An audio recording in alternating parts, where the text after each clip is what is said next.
लगा दो आंख पानी में जवानी उसे कहते हैं, और छीन लो सिलेक्शन कहानी उसे कहते हैं। जल्दी से सिलेक्शन को लेने के लिए पहले अपन को अपनी रणनीति तय करनी होती है, और वो रणनीति होती है अपना सिलेबस और पिछले साल के पेपर्स। तो मैं अभी आपको जो बताने चाह रही हूँ पहले सिलेबस के बारे में, जेट और सीयूटी के।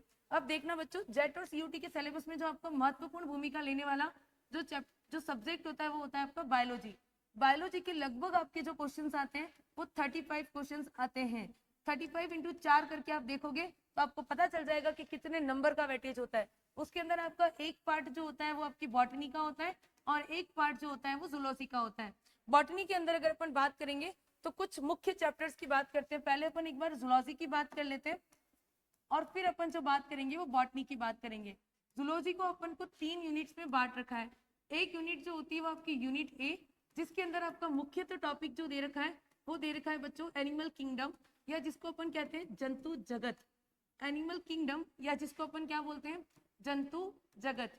ठीक है, और इसके अंदर आपको जो देखना है 3 मुख्यतः आपको और चीजें देखनी है। एक आपको देखना है केचुआ, केचुआ देखना है जिसको अपन अर्थवर्म कहते हैं। एक आपका होता है बेटा कॉकरोच, कौन होता है, कॉकरोच। और एक अपन को किसके बारे में पढ़ना होता है, अमीबा के बारे में। बिल्कुल चिंता नहीं करें, बहुत आसान से टॉपिक है, कैसे हो जाएंगे पता भी नहीं चलेगा।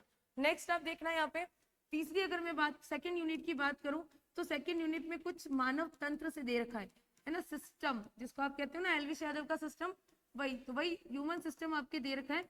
सिस्टम के अंदर भी सभी सिस्टम नहीं पढ़ने हैं, सर्कुलेशन और आपका पेशी तंत्र मस्कुलर सिस्टम, जिसके अंदर बोन्स, कार्टिलेज, उपास्थि वगैरह अपन देखते हैं, और आपका ब्लड देखना है।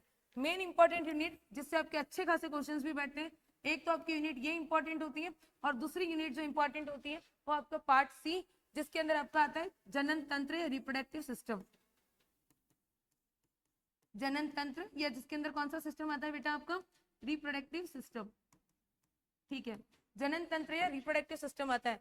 5 से 6 क्वेश्चन इस यूनिट से अगर आप मेरे से पूछना चाहोगे तो 7 क्वेश्चन आपको ये यूनिट दिलवाएगा, और 3 से 4 क्वेश्चन ये यूनिट दिलवाता है, और 4-5 क्वेश्चन आपके इस यूनिट से आते हैं। तो लगभग जूलॉजी के जो क्वेश्चंस रहते हैं वो 12-15 क्वेश्चंस रहते हैं। बात करें अपन बॉटनी के क्वेश्चंस की, तो बॉटनी का देखना बेटा यहाँ पे पोर्शन, बॉटनी की बात करते हैं। ठीक है, अब बॉटनी थोड़ा वेटेज भी ज्यादा है तो सिलेबस भी तो ज्यादा ही होगा। और बॉटनी के सिलेबस की बात करें तो बॉटनी आपको देता है 25 क्वेश्चन। मेरा एक ही टारगेट है, 1 पेज 1 चैप्टर।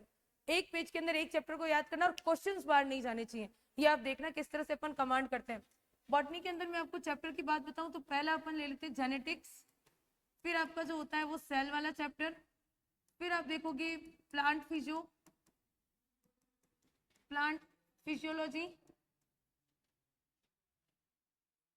प्लांट फिजियो आ जाता है आपका। ठीक है, इसके बाद अपन देखते हैं प्लांट मॉर्फोलॉजी,